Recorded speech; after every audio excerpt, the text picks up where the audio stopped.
All Scripture is breathed out by God and profitable for teaching, for reproof, for correction, and for training in righteousness, that the man of God may be complete, equipped for every good work. And that is 2 Timothy 3:16. For what great nation is there that has a God so near to it as the Lord our God is to us, whenever we call upon him? And what great nation is there that has statuses and rules so righteous as all this law that I set before you today? Deuteronomy chapter 4, 7 through 8. But his delight is in the law of the Lord, and on his law he meditates day and night. That is Psalms chapter 1, verse 2. Welcome to Reform Labs, where we do not believe every spirit, but test the spirits to see whether they are from God. For many false teachers have gone out into the world. My name is Kanoa Benz, and we are on week 7 now. And if you don't know what we are talking about, I can see the screen on there of all the books. It looks cool. Yeah, we are in the book of Leviticus. We are going to be talking on God's law and how it applies to us. Get your coffee ready. Yeah. Caffeine. Well, and also it's if you want to check your thing on there.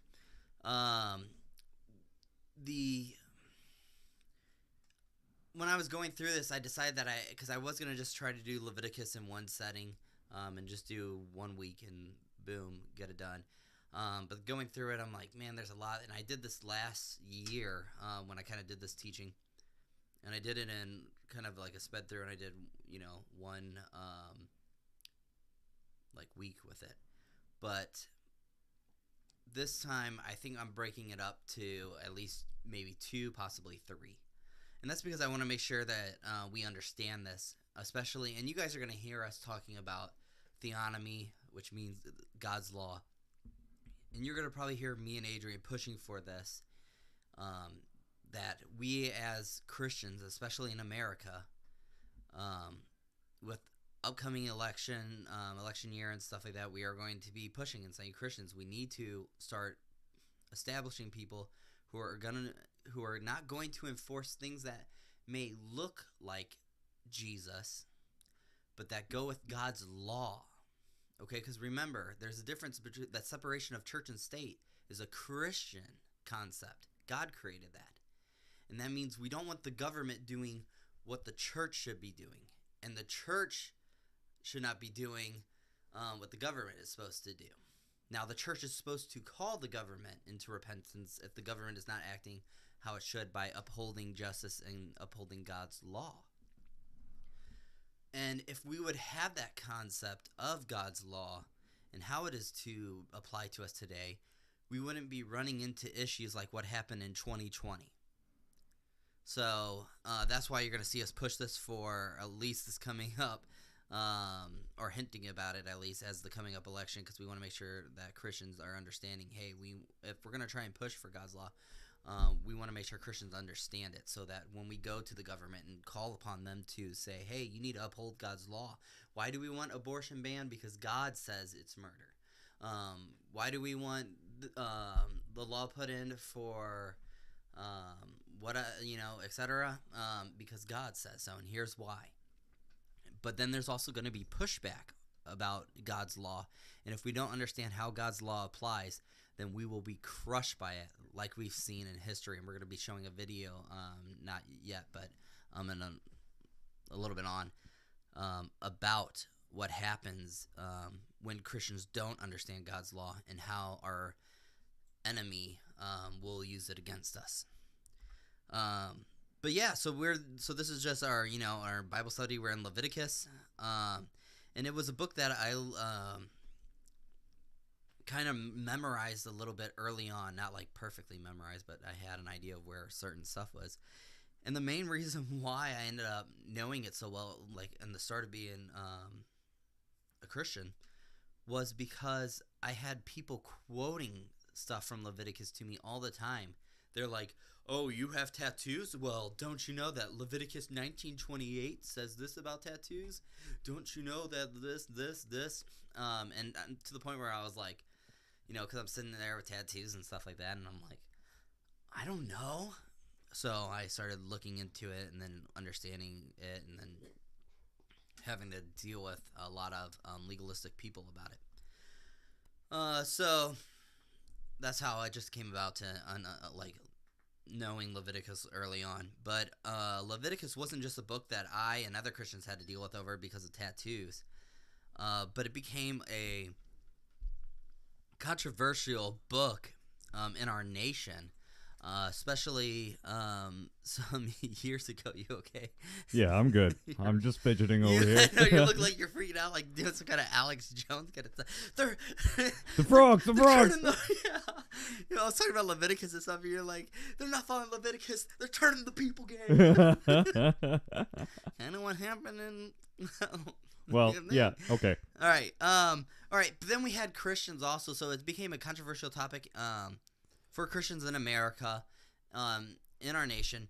And then we had pastors like Andy Stanley that was saying we need to unhitch from the Old Testament. We don't need that. But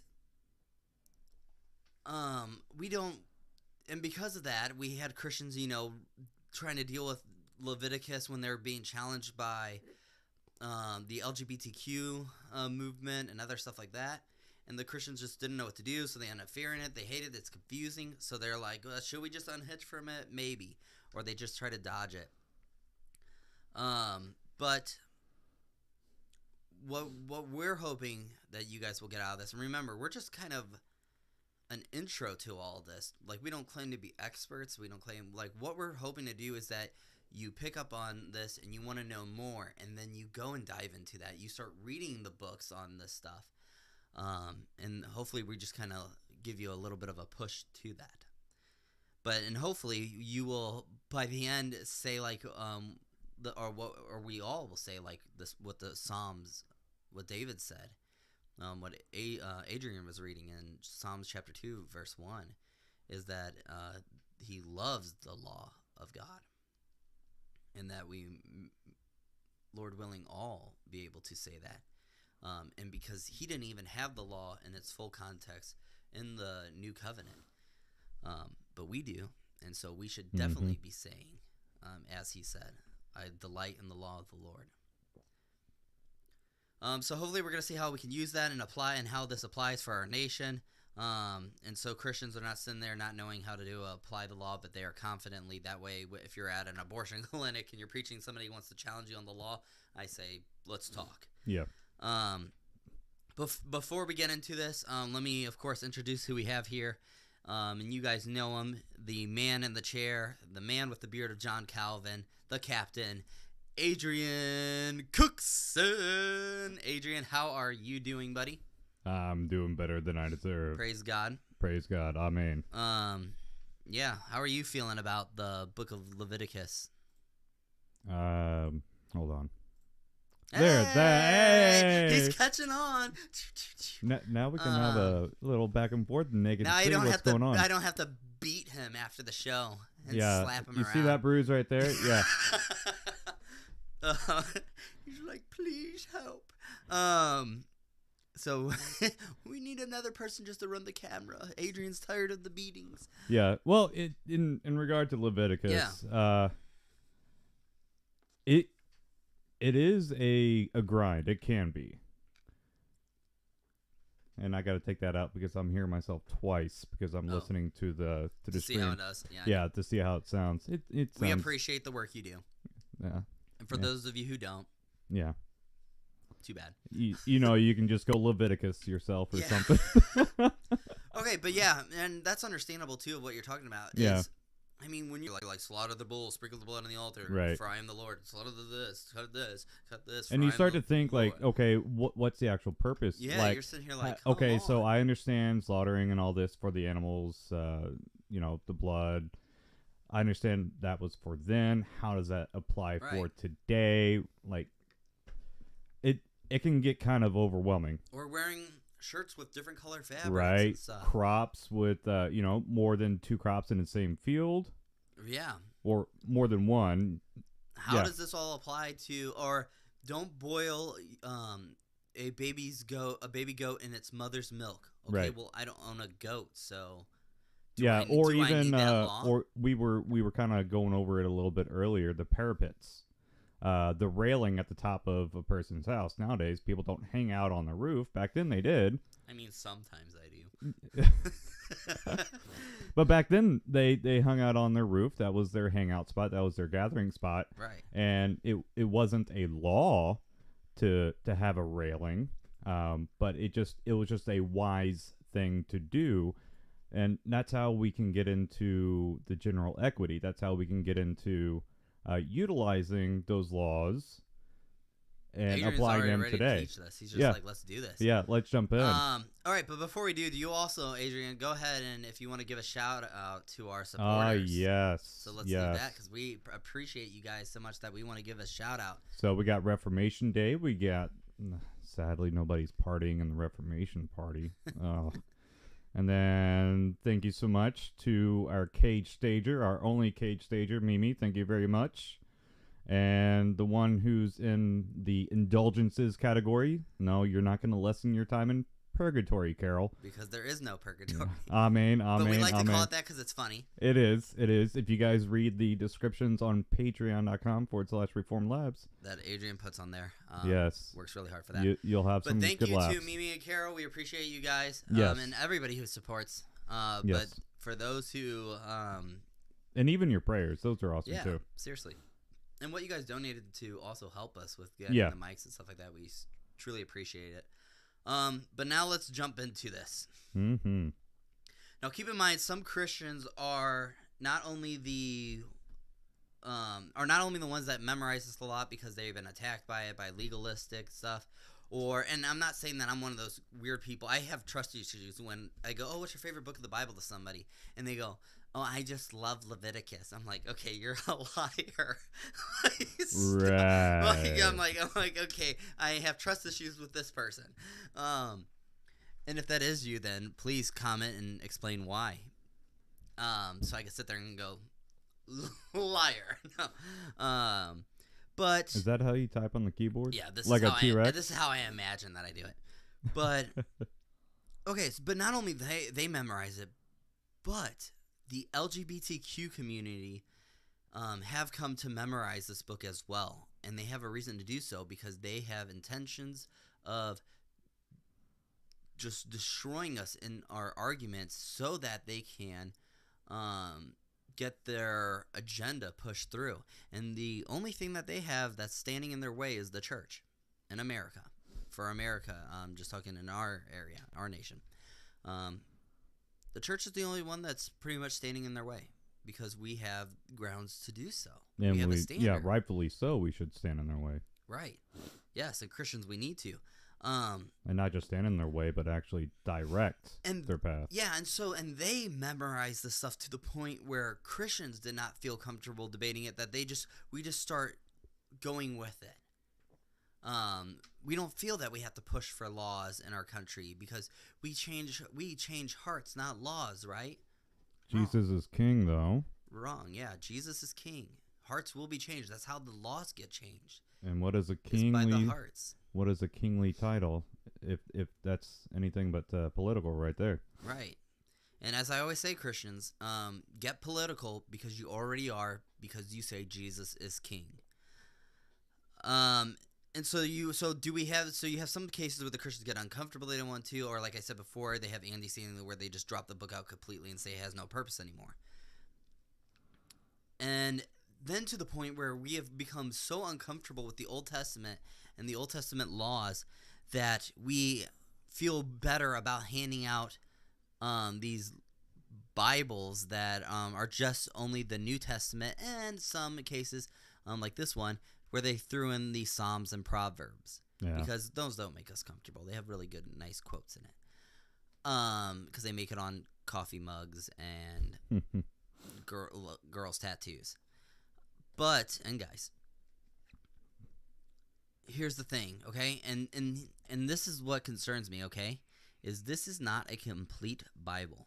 All right? The reason why this is up and I was talking about this was because I was over at my family's house, and my nephew's like, "Uncle, I got a Bible from school," and hands me the book like that, and I see immediately on that, and and I threw it on the ground and stomped on it. No, I'm just kidding. No, that's not what happened. But you guys all believe that.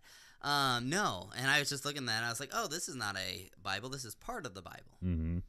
And some of the relatives like, there, a quarter kinda, or a third of push it? back, but and here's the thing is, I'm not saying that I'm upset with my nephew or a kid or somebody like getting part of the Bible, and I'm not saying that. Are you saying that part of the Bible wouldn't benefit? That's not what I'm saying. But what I'm saying is we need to stop being afraid of the Old Testament, Mm-hmm. and it does. So it's no wonder that Americans have such a bad end times view as like this, and we drop out the Old Testament. Most Christians don't even read the Old Testament. If they do, they maybe get through it like once, if that, a year, if that. But it's no wonder we have as Americans, we have bad end times views, and we come up with the most craziest stuff when we throw out the Old Testament, but we keep the Book of Revelation in there. Because just a time to wake up, Christians. But in case you didn't know, most of Revelation, the Book of Revelation, is quotations from the Old Testament. Mm-hmm. Mm-hmm. So it's no wonder we're sitting there and we're like, we don't know what to do with the Book of Revelation. So it talks about all these man hoppers, which are probably helicopters, and all this other crazy stuff. Yep. And why? It's because we chopped out the Old Testament. And if we had an idea of the Old Testament, we could see the quotations that it's making and understand, oh, if we view the Old Testament this way, then how should we view what it's saying in the Book of Revelation? I'm just saying. So it's time to wake up as Americans and get back into the Old Testament and learn from it. Because the same God that spoke in the New Testament is the same God that spoke in the Old Testament. And the same Jesus that you love reading in the New Testament is the same Jesus that was in the Old Testament. Right. Same God, same love, same mercy, same grace. Yes. And that is what we need to realize. And if we don't think that, then we have a bad view of, we have a wrong view of God. And we need to study our Old Testament way more. Not only that, but something to keep in mind. The way people were saved in the Old Testament is the same way we are saved today. Yep. That is something Christians need to understand as well. Really, the only difference is those Jews in the Old Testament, they had the prophecies, they had the illusions. They